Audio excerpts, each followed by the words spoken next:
फतेहपुर में सपा की बड़ी बैठक, चुनावी रणनीति पर मंथन। नमस्कार, आप देख रहे हैं एनडी न्यूज। आज सपा पार्टी कार्यालय में हुई अहम बैठक। समाजवादियों ने चुनावी बिगुल फूंका। ये रही मुख्य बातें। पीडीए पंचायत पर सपा की बड़ी रणनीति। 50 नंबर पुल पर हंगामा, आखिर कब सुधरेंगी सड़कें? बेरोजगारी और किसानों के मुद्दे पर गरजी सपा। जामा मस्जिद विवाद पर भाजपा को घेरा। अबू आजमी को लेकर सीएम पर सीधा वार। तो आइए आपको बताते हैं वो बड़ी बातें जो इस बैठक में हुई। सपा के पूर्व प्रदेश अध्यक्ष और सांसद नरेश चंद्र उत्तम फतेहपुर पहुंचे, जहां पार्टी कार्यकर्ताओं के साथ बड़ी बैठक हुई। चुनाव नजदीक है, ऐसे में समाजवादी पार्टी ने अपनी रणनीति तेज कर दी है। बैठक में पीडीए पंचायत को मजबूत करने और जनता तक पार्टी की नीतियों को पहुँचाने पर जोर दिया गया। लेकिन बड़ा सवाल, फतेहपुर में बढ़ती जाम की समस्या और जर्जर पुलों को लेकर सांसद ने क्या कहा? 50 नंबर पुल जानलेवा हो चुका है, आए दिन हादसे हो रहे हैं, लेकिन प्रशासन बेक पर। सांसद नरेश चंद्र उत्तम ने अधिकारियों से इस पुल को जल्द ठीक कराने की मांग की। चुनाव से पहले फतेहपुर में समाजवादी पार्टी ने अपनी रणनीति को धार देने के लिए एक अहम बैठक की। इस बैठक में सांसद और सपा के पूर्व प्रदेश अध्यक्ष नरेश चंद्र उत्तम ने शिरकत की और कई मुद्दों पर खुलकर बात की। उसको किस तरीके से देखा? भारतीय जनता पार्टी बेरोजगारी से ध्यान हटाने के लिए और इस देश के अंदर सामाजिक ताने बाने को भारतीय जनता पार्टी खत्म करना चाहती है। ये देश सबका है। इस देश में सभी धर्मों का, सभी जातियों का सम्मान है, लेकिन जानबूझ करके मूलभूत मुद्दों से भारतीय जनता पार्टी ध्यान हटाने के लिए काम करती है। कभी भी बेरोजगारी पर ही बात नहीं करती, कभी भी महंगाई पर बात नहीं करती, कभी भी किसानों की फसलों के मूल्य पर बात नहीं करती, कभी मजदूरों को उनकी मजदूरी पर बात नहीं करती। लेकिन जानबूझ करके भारतीय जनता पार्टी इस तरीके के मुद्दे मीडिया के माध्यम से छेड़ती है। लेकिन जनता जान चुकी है कि भारतीय जनता पार्टी के बस में कुछ है नहीं है। जनता को भ्रमित करके वोट लेना है, लेकिन अब पूरी तरीके से जनता जागरूक है। मंत्री जी कह रहे हैं कि महाराष्ट्र के प्रदेश अध्यक्ष अबू आजमी को उत्तर प्रदेश के हवाले कर दिया जाए तो उन्हें हम सुधार, उसको किस तरीके से देखें? जब मुख्यमंत्री जी अपनी भाषा पहले सुधारें। हम तो देखते हैं कि एक मुख्यमंत्री, वो भी संत का, महात्मा का चोला पहन करके जिस तरीके की भाषा लोकतंत्र में बोलते हैं, कभी कोई मुख्यमंत्री जी की इस तरीके की भाषा हमने बोलते हुए नहीं देखा। अबू आजमी कह रहे हैं कि उनको पार्टी से सपा राष्ट्रीय अध्यक्ष को बाहर निकाल देना चाहिए। मुख्यमंत्री जी का कहना है कि अबू आजमी को पार्टी से बाहर निकाल देना चाहिए। क्या उन्हें बाहर निकालना चाहिए? मुख्यमंत्री जी अपनी पार्टी के बारे में सोचें, उन्हीं के खिलाफ तमाम लोग हैं। अलीगढ़ मुस्लिम विश्वविद्यालय में इस बार रमजान की नमाज पढ़ने के लिए मना कर दिया जा रहा है, उसको किस तरीके? बेरोजगारी पे क्यों नहीं पूछते हो आप लोग भी? आपको वो जो मुद्दे दे रहे हैं उन्हीं पे पूछते रहते हैं। कभी कभी ये भी सोचो कि हम सबके सामने ज्वलंत मुद्दा है बेरोजगारी, हम सबके सामने ज्वलंत मुद्दा है महंगाई, हम सबके सामने है किसानों की फसलों की लूट, हम सबके सामने है इस प्रदेश की बिगड़ी हुई कानून व्यवस्था, इस देश की अर्थव्यवस्था।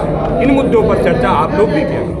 जैसा कि सरकार लगातार इस तरीके से बेरोजगारी से, तो चलिए ठीक है भटक गई, पर इन दिनों मुस्लिम के जितने भी महापुरुष थे, जो भी थे, उनके नाम को चेंज करके अब नाम का दूसरा नाम उस जगह रखना चाहिए। देखिए, कोई भी नाम, मैंने पहले भी कहा कि भारतीय जनता पार्टी मूलभूत मुद्दों से ध्यान उठाने के लिए इस तरीके की बातें करती, लेकिन जनता अब जाग गई है।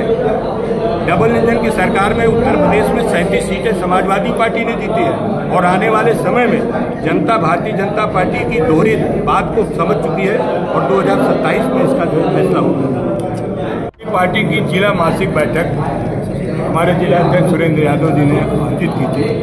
उसी मासिक बैठक पर जिला कार्यकारिणी के सारे लोग आए, और जिले में अभी 1 महीने से जो पीडीए पंचायतें चल रही थी उसकी समीक्षा की। सेक्टरवार समाजवादी पार्टी के आह्वान पर सेक्टरवार मीटिंगों की समीक्षा का कार्यक्रम था, और आगे हम किस तरीके से पीडीए की जन चर्चा पहुंचाने के लिए रणनीति पर भी सुझाव मांगे। इस जिले की तमाम मूलभूत समस्याओं पर भी चर्चा हुई है।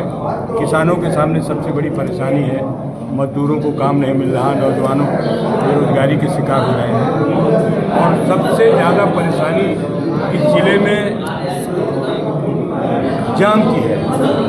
यहाँ इसी फतेहपुर में आए दिन जाम लगता है, और ये जो बड़ा सा पुल है, ये हमारे बगल में, पार्टी दफ्तर के बगल में, इसमें इतनी दर्दनाक घटनाएं हो रही हैं। हमारी शासन से कहना है कि इस जाम की व्यवस्था को दुरुस्त कराएं और जो वो पुल अभी निर्माणाधीन है, काफ़ी दिन से उस पर काम चल रहा है, वो जल्दी से जल्दी बनवा दिया जाए ताकि जाम की समस्या से हमारा जिला, हमारा फतेहपुर लोकसभा के अंदर हमने इस ज़िले में जो फतेहपुर नगर है, इस नगर के सीवर ट्रीटमेंट प्लांट के बारे में भी सरकार के सामने बात रखी है। सरकार ने भी माना कि यहाँ फतेहपुर में सीवर की आवश्यकता है और 200 समथिंग करोड़ रुपया भी रिलीज़ किया है।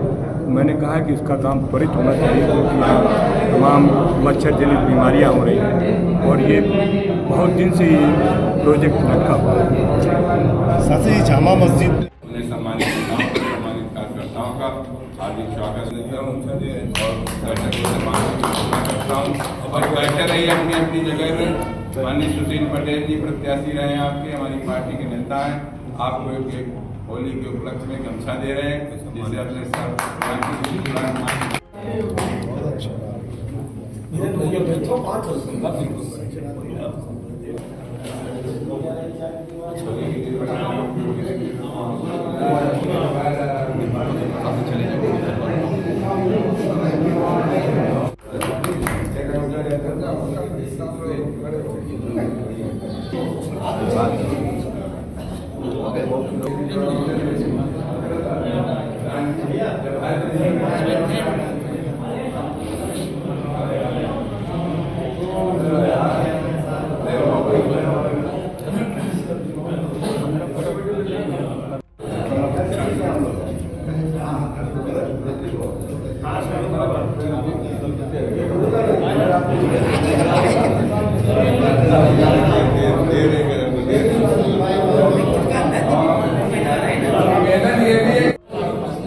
अपने मोबाइल नंबर डाल दो।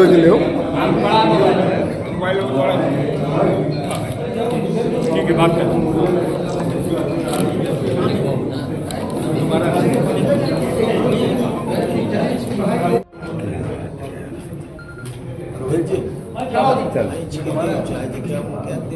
बैठे रहो जिससे आसानी से बिल्कुल बैठ जाओ भाई।